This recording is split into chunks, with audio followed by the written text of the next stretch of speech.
My dad said someone always had it worse than me, so I should never be depressed. So human beings are not robots, right? Every time we get hurt, injured, or sad, you don't run a statistical analysis that questions, hey, I wonder what percentage of the world is having a harder time than I am having right now. We're not robots. We're not ChatGPT. We are human beings. Human beings have emotion. Oh, look, a car.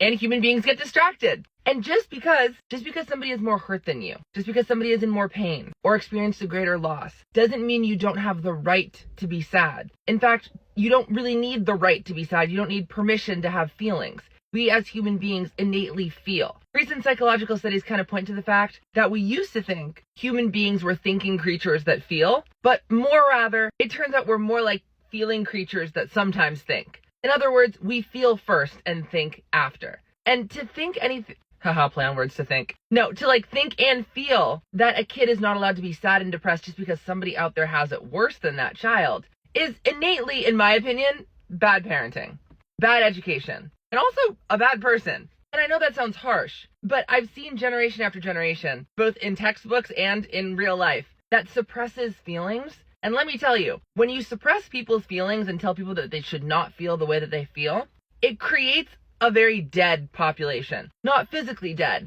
but a dead population as in, yeah, they're not crying and no one is depressed or taking antidepressants, but no one's really happy. Everyone's drinking every night, staying home, watching Netflix, and no one really wants to do anything. They're sad on the inside. And we don't want to make the next generations like that. I hope this helps.